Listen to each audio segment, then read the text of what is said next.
संरक्षण मंत्री राजनाथ सिंह 4 दिवसांच्या अमेरिकेच्या दौऱ्यावर आहेत। वॉशिंग्टनला त्यांनी अमेरिकेतल्या भारतीय समुदायाशी संवाद साधला।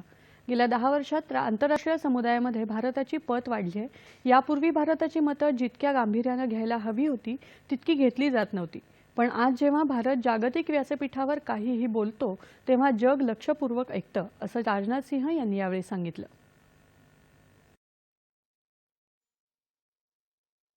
पहले इंटरनेशनल फोरम पर भारत की बातों को जिस गंभीरता पूर्वक लिया जाना चाहिए नहीं लिया जाता था, लेकिन आज इंटरनेशनल फोरम पर भारत कुछ बोलता है, सारी दुनिया कान खोलकर सुनती है भारत बोल क्या रहा है।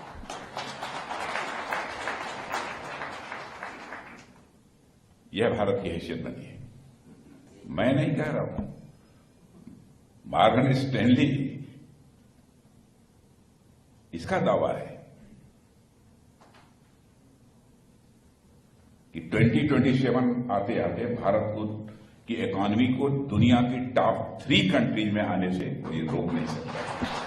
टॉप 3 इकोनॉमी में भारत आ गया, ये उन्होंने कहा है।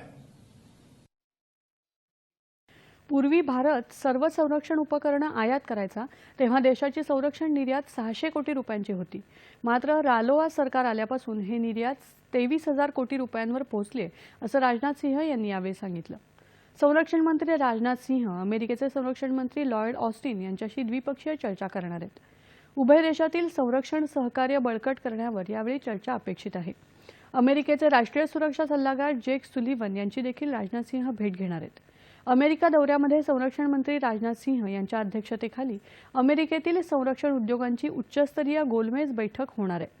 दरम्यान वॉशिंग्टन DC मध्ये उभय देशांमध्ये महत्त्वाच्या करारांवर दोन्ही देशांच्या वरिष्ठ संरक्षण अधिकाऱ्यांच्या उपस्थितीत स्वाक्षरी करण्यात आली।